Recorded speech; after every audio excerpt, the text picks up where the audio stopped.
Okay, upon researching, just trying to find out a little bit more about the twins, the ones that were mysteriously found unalived in Georgia's Bell Mountain, I stumbled across something else I don't think I ever heard about this. And then these three deaths are linked to another death that we all heard about. And all these deaths mysteriously happen in sundown towns. I'll be back.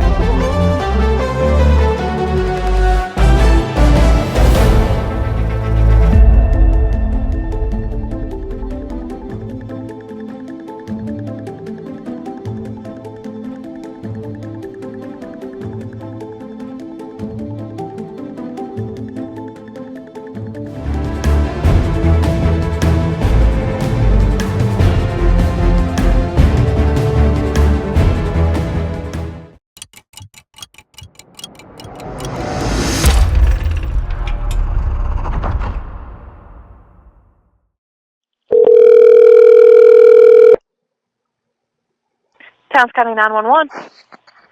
911, I'm trying to speak to the on-duty officer.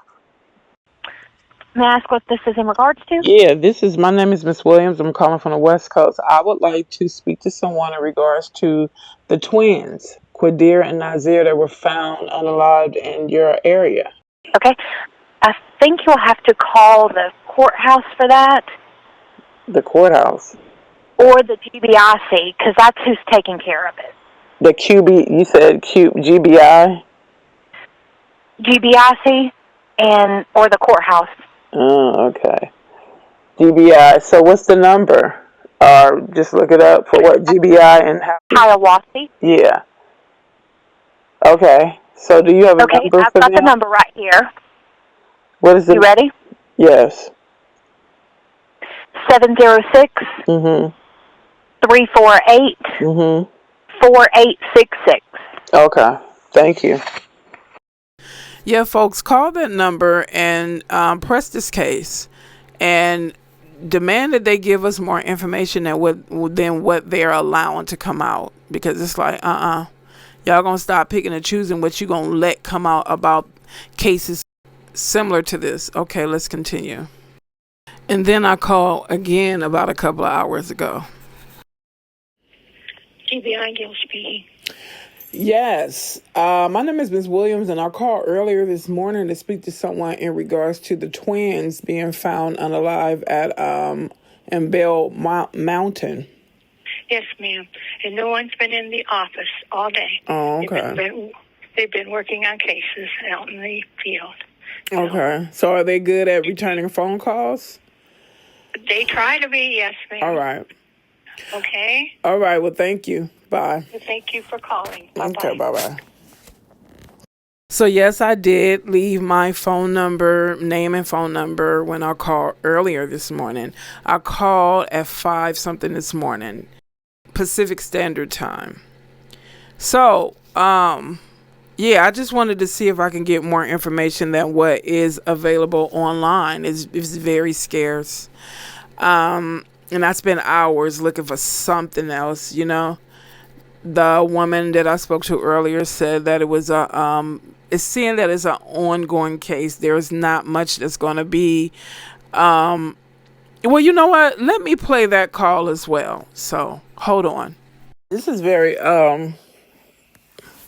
disturbing to say the least. So I would like to know. I know you. There's only so much but are they going to release more information? You said it's an open investigation, and also camera. You know how you guys can look at cameras to kind of follow the route of these victims when things like this happen. And then last year, there's something that happened. A young man was found deceased in the same area around this time, hung. So this is, it's kind of suspicious to me. But yes, can you please have somebody call me? My name is Miss Williams. I'm calling from California, and I'm a content creator. So I'm just trying to gather as much information about this as possible. And your help would be very greatly appreciated. Okay. And number to reach you at, Miss Williams? And if I don't answer, they are more than welcome to leave a voicemail. Okay. So 310. That's correct. Okay. Okay, I will give this to an agent, and someone should get back to you today. All right. Thank you so much. Have a great day. You too. Bye-bye. Bye. Yeah, so I'm really trying to get some more information, folks. Because here's the thing. I know some people are like, well, why are you guys making it like this is so suspicious, like there's foul play involved? Because of where they were found. Because of where they were killed. Unalived. Perhaps murdered. These locations are actual sundown towns, and I'm trying to figure out how in the world are we in the 21st century and these towns are still allowed to be sundown towns. That means the mayor needs to be sued, the governor needs to be sued, all the local politicians need to be sued, law enforcement needs to be sued, because this is a blatant violation of the Constitution. Every single person on this earth has a right to go to any place in this country they want to without being harassed or molested. For real. These sundown towns need to be stripped. Federal funding, everything, because the money that we pay in taxes, the money you snatch from black folks, is going to help these sundown towns, for which if they go to these sundown towns, they are harassed, discriminated against, are never found again if they go at night. This shouldn't be tolerated, black folks. So let's get on with this information that I discovered. As I said, I was looking for more information about the twins and trying to see if anything else happened in Hiwasse, Georgia, and prior to the twins. And I discovered Trevonte Jamal Shubert-Helton case that happened in February last year, around the same time. Somebody in the comments said something that I didn't say in the video. They said it sounds like sacrifices. Now, anyone who has paid attention to the videos that I've done over a year ago, I mentioned things like that about how one group of people seem to have been on top for hundreds of years.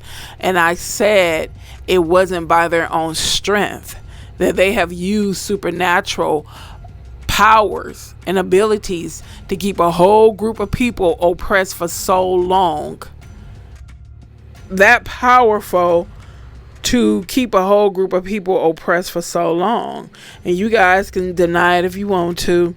Well, nothing's going on with black people. Okay, go ahead. I'm not even talking to you.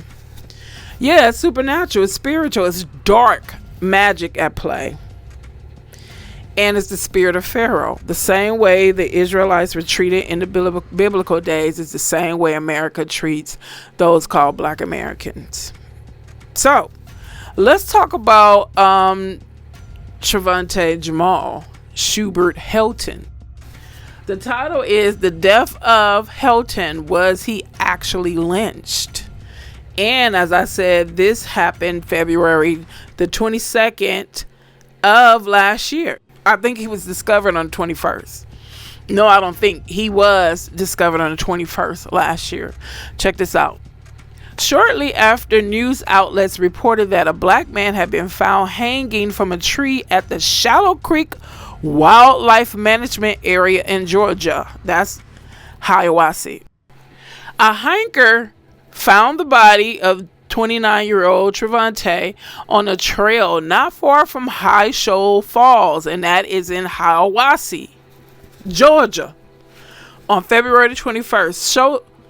Social media sites were flooded with posts claiming the man, Travante, was probably lynched. The Georgia Bureau of Investigation and state officials are awaiting autopsy results. Now, like I said, the reason why it raises a lot of suspicions within the black community is because of the locations and how it was done. The twins' family told you they didn't know nothing about Bell Mountains. And then someone in the comments came out and said, wrote today something about the twins had some kind of death pact. I said, where's the proof?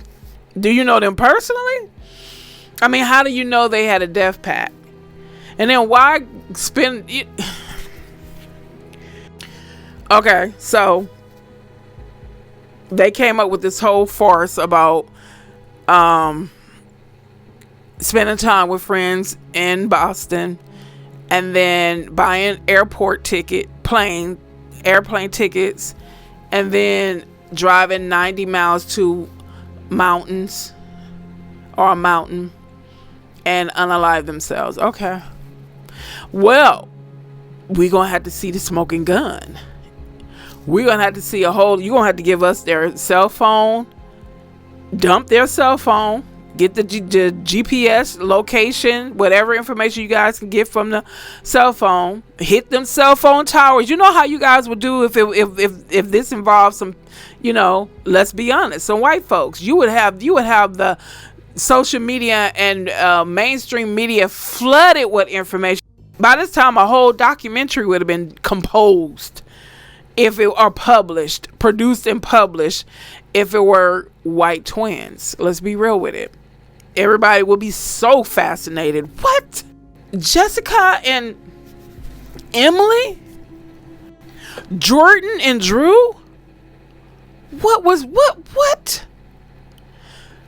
It would be all kind of news articles. They would have interviewed everybody, even their kindergarten classmates would have been interviewed by this time. Where are the friends that they were supposed to visit? Friends they were supposed to visit in Boston, did they get any kind of cryptic texts or phone calls? Something that made, had them scratching their heads, and then like, oh my God, I'm not surprised because I talked to them a month ago and they, it sounded like they were in a dark place. Where are the friends? Has anyone interviewed the friends? Has anyone interviewed their ex-high school classmates? Somebody knows if this was something they did together. Why? And by the pictures I see, they look like some happy young men. So I'm really going to believe the family over anyone else. And they said they're twins and they are very protective of each other. So can you see them doing that to one another? They wouldn't even been able to do it. They would have been like, nah, nope. If I can't see someone else harming you, I can't do it. I can't harm you myself. So anyway, let's continue on.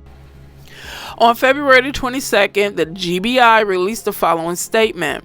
Hiwasse, Georgia, at the request of the town's county sheriff's office and the Georgia Department of Natural Resources, GBI agents are investigating the death of Trevonte Jamal Shubert-Helton, age 29, at Sautee Nacoochee, Georgia. The investigation shows that Hilton was discovered by a hiker at the Shallow Creek Wildlife Management Area during the afternoon hours of February 21st, 2024. The hiker contacted Towns County 911 to alert authorities about the death. The preliminary investigation indicates this death is an isolated incident, and Shubert-Helton was by himself at the WMA. How can you guys determine that? How can you determine that it was self-inflicted and not foul play involved? People know how to cover up things real swell. So now you can't say it's an isolated incident this year, because 2 individuals were found unalived in your area. Same proximity. Hilton will be taken to the GBI medical examiner's office where an autopsy will be performed. And you guys need to give true, authentic results. If you see defensive wounds, anything that indicate it was a struggle, it was a fight. This investigation is active and ongoing. The person who published this article did a little research of the town's County and neighboring areas in order to determine if there was valid reason for the internet community to suspect that Hilton may have been lynched. And I did a little research myself. There's valid reason. As I said, if anyone is like, well, why are you guys making it like a big deal? You know, people unalive themselves all the time, including, you know, black folks. No one said they don't. I never said that black people do not unalive themselves. We're talking about the circumstances behind this. The location is key. The location. According to the New Georgia Encyclopedia, Towns County saw a sharp drop in black residents between 1900 and 1910 and had 0 black Americans within its borders from 1920 to 1940. Oral evidence suggests the county seat of Hiawassee had a reputation for violence against black Americans, particularly after nightfall. Black residents did not account for even 1% of the county's residents until the 2020 census, which counted 158 black residents out of a total population of 12,493. How is this even legal? And you know your tax money is going to these counties. All right. Moreover, the online publication listed Towns County as one of the state's sundown towns, which it described as all white communities that intentionally exclude black Americans or other minorities from residing within their borders by forced expulsion, violent threats, or economic coercion.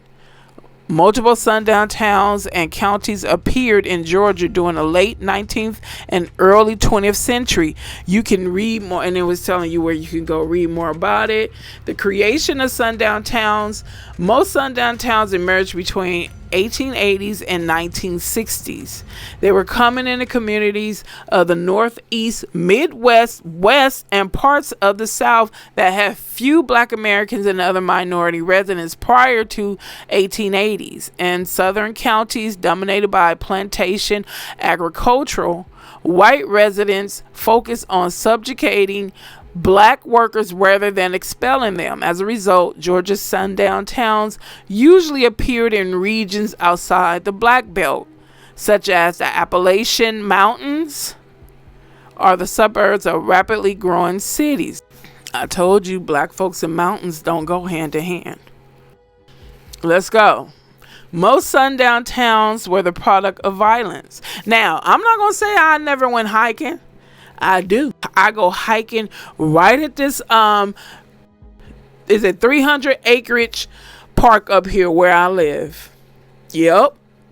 I don't have to go traveling way to the mountains, but if I wanted to, I would. I'm not saying this to say I'm allow anybody to keep me from going anywhere, but it's too many lunatics now. You know, if I went hiking, I'm put facts out there. If I went hiking, I'm not going by myself. And I don't mean just having someone else with me. I mean, I'm going with all kind of protections. You're going to think I'm Miss Rambo. And I'm not even joking. You better and it's not just predators on 4 legs that you have to be concerned about. You don't know who's hidden off in those mountains.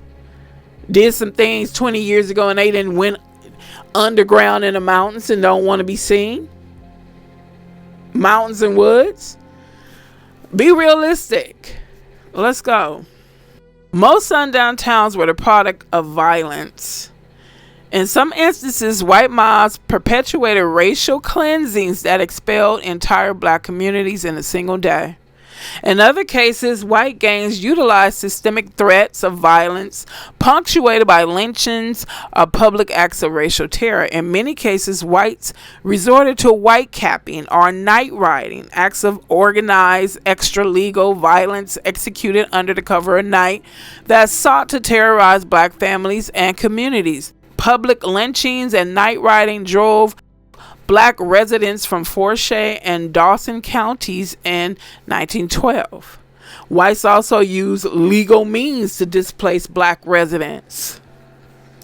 Anti-black housing ordinances and zoning laws were particularly common, especially in suburban communities, and buyout campaigns forced black residents to sell their homes while landlords refused to renew existing leases. In Chamblee, local officials simply refused to fund black schools prior to the desegregation of public education, creating a powerful disincentive for black settlement. Other common methods of exclusion included social ostracization and the selective enforcement of criminal codes, but white violence or other threat thereof remained the primary method of enforcement, and communities sometimes even posted signatures at the city limits to discourage black visitors from remaining there after nightfall. Sociologist James Lewin used oral history, census data, and other historical records to identify sundown towns nationwide. His research identified 7 communities in Georgia that were known or likely to have been sundown towns, while identifying 12 others that shared similar characteristics.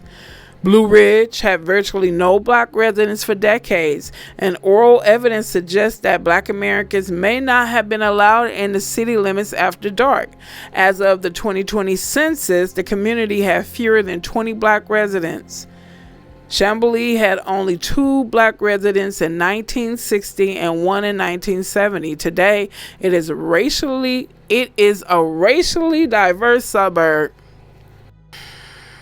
If this was any other group, they would have been crying racism all day, every day. Let black people come in and say nobody can move into this community and see what happens. Maybe that's what y'all need to start doing. You pay taxes. They pay taxes too, but they seem to be able to do more than what you can do. Let's go on. Jesus Christ. On February 27, nearly 1 week after his body was discovered, the Atlanta Black Star reported that authorities said Hilton was from Sautee Nacoochee, which is situated right outside of Hilton and about 20 miles south of Towns County.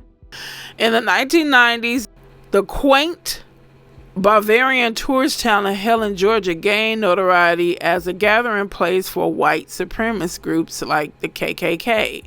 Bigoted extremists were drawn to Hilton for its demographics as a mostly white conservative southern town. And then, whatever for whatever reason, the death of Trevonte Jamal Shubert-Helton has received scant mainstream news coverage. See, that's another thing that makes me think it's suspicious when they don't really talk about it. It's like, just say the bare minimum, and then we go hurriedly sweep this under the rug. Okay. That's what it seemed like. But if it was anybody else, if it was Drew and Jordan who were found unalive, like I said, they would have had 10 documentaries by this time.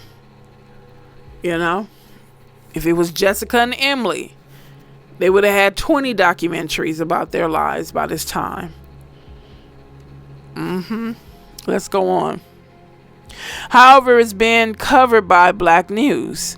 Again, an investigation is underway and an autopsy report will be released. So, like I said, this happened last year. And it's still barely any information about Travante. And his death was ruled a suicide. His family and many blacks in and outside of the state will be just as skeptical, given the historical facts that have been presented in this article. Could you blame them? Now let's go. And that there was somebody was arrested and related to the twins' death, but it's not what you think. The arrest has been made in the case of twin brothers found dead atop Georgia Mountain. The GBI said that Scott Curlin, 42 is being charged with misdemeanor obstruction. Curlin is a volunteer firefighter in Towns County who took photos of the Lewis twins' death scene and shared them publicly. Don't that remember what? Oh my God! Don't that remind you of what they used to do? When like 5,000 of them would gather to see a black man body swinging from a tree, and they would take pictures as souvenirs and postcards and mail them all around the country and the world. The GBI said in a statement on Tuesday, People has reached out to a GBI spokesperson to ask if Curlin was present at the crime scene in an official capacity or if he went there on his own accord. Okay, and then it said the family of the 19-year-old twins who were found dead at the summit of Georgia mountain are questioning policy's theory that the brothers died in a murder-suicide. On March the 8th, hikers found Qaadir, Malik Lewis, and Nazir Rahim Lewis, both 19, dead atop the mountain of Bell Mountain in Hiwassee, Georgia. And then when I was looking for more information about Shubert-Helton, this article popped up, and you wonder why. Remember Tamla Horsford, who fell to her death supposedly at this slumber party where she was the only black person there? Yeah, I wonder why. And it came up because she was in Forsyth County, and you know the horrific history of Forsyth County. Michelle Graves says she's carried grief, and this article was written last year, October last year. Graves says she's carried grief and a thirst for justice with her for almost 6 years while speaking out about what happened to her friend Tamla at a birthday party in November 2018. The balcony had nothing to do with her death, Graves told Channel 2 investigative reporter. Tamla died after attending an adults-only slumber party at a North Forsyth County home in November 2008. That said a lot by itself. A sheriff's office investigation concluded she was drunk and had drugs in her system, and that she accidentally fell off a deck to her death. Close friend Michelle Graves has been outspoken in her belief Horsford's death was no accident, citing an independent medical examiner report that found extensive injuries to her body. Her death sparked outrage on social media, with people posting hashtags. Several of the party guests filed a defamation lawsuit against Graves, arguing she is wrongfully accusing them of a crime. Court documents show the case was dismissed without prejudice by the plaintiff's attorney. Channel 2 Action News first reported on her death after learning court employee Jose Barrera was fired for accessing documents related to the case. And my question is, why did he have to access documents when he was there? The party was held at Barrera's girlfriend's house, and he is the one who found Tamla lying face down in the backyard, unresponsive, according to police reports. Barrera could be heard on a 911 call telling dispatch Tamla was non-responsive. She's lying in the yard, basically on the patio downstairs. She's not moving one bit. She's not breathing. Why weren't you doing CPR?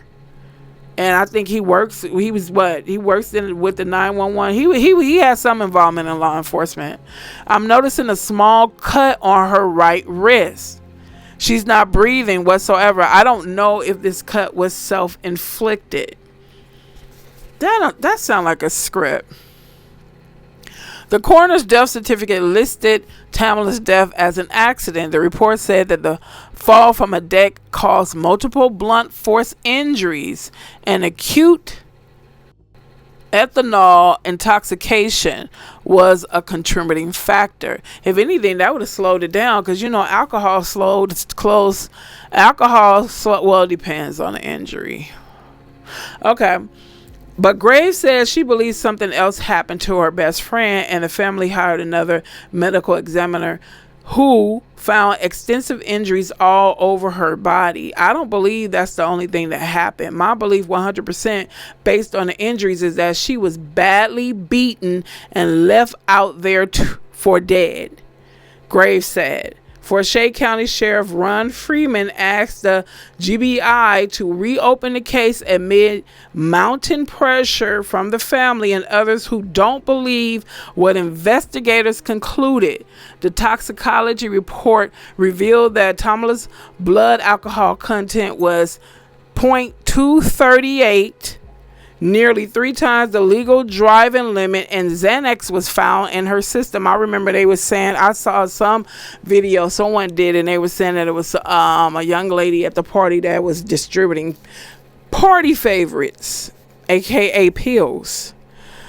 Police closed the case on the 20th of February 2019 on the basis that they believed Tamla's death was the result of an accidental death. They based that on the blood alcohol content and Tamla's use of marijuana. The door alarm log and an unlit cigarette and lighter found on the upper deck. BAC at that level could lead to loss of coordination, and they determined that the evidence indicated that Tamla went out on the deck for a cigarette just before 2 a.m. and fell to her death accidentally. Tamla's family and friends were not satisfied and did not believe that the investigation was carried out thoroughly enough to be in a position to say with certainty that Tamla's death was accidental. There were unanswered questions. It emerged that Jose, who was a pre-trial service officer, had used his role to access records in relation to Tamla's case. He was placed on administrative leave in December 2018 due to his conduct and on the basis that he had accessed confidential files on a current investigation surrounding the death in which you were a witness. He was later fired. My question is, why did he access that data? It seemed like he was accessing that data to see if they had a clue as to what really happened to her. That's what it looked like to me, because if it was really an accident, if it really happened the way they said it happened, why did you have to access that confidential information? See, this is all BS right here. This is something else that happened which caused Graves to feel that this whole thing was a cover-up. A few minutes later, the door alarm system registered that the back door was open. It was closed again and then opened once more at 1:57 a.m. Jose told the dispatcher on the 911 call that security cameras were installed and pointed at the backyard, but police discovered that the cameras were not recording and the batteries were dead. How convenient. Right. If you was going to have a party, wouldn't you make sure your batteries were, recharged? Because you want to make sure, things are copacetic. No explanation was provided as to why the door opened again at 1:57 a.m. and remained open for the rest of the night if Tamla fell from the deck. The position of her body was unusual. Did somebody pose her body that way to make it appear she fell? The case remains closed and there are no new updates. The homeowner shared a statement with Channel 2 in 2019 saying, at this time our client, as well as each person who was present on November 4th, 2018, has completely cooperated with law enforcement officers in attempting to give the family and friends answers with regards to the tragic death of Horsford. Every aspect of our client's life has been investigated. She has provided answers to every question asked by the Forsyth County Sheriff's Office. Although the investigation has not been closed, to the best of our knowledge, Miss Horsford's death certificate has been issued by the Forsyth County coroner. People can come to an all-black gathering and go back home safely. I'm not saying that every time a black person go to a majority white, Hispanic, Asian gathering, they disappear or some harm comes, to them. But it happens it happens too often. So, I'm gonna stay checking this case out, and I'm gonna keep calling. Y'all gonna call me back. Y'all better call me back. Oh, that's gonna heighten my suspicion. And I kept saying in these videos, y'all don't want to get me started. Or maybe you do. All right, that's all the info I have for you guys. When I find out anything else, I'm going to continue to do more research, and I want them to make more information available and stop releasing this information in drops to us when it comes to people who look like us, who end up dying suspiciously in areas that has a history of violence against people who look like me. So if you want to play dirty, you want to play dirty games, you get dirty prizes. All right, let me close this out. I will see you guys in the next video.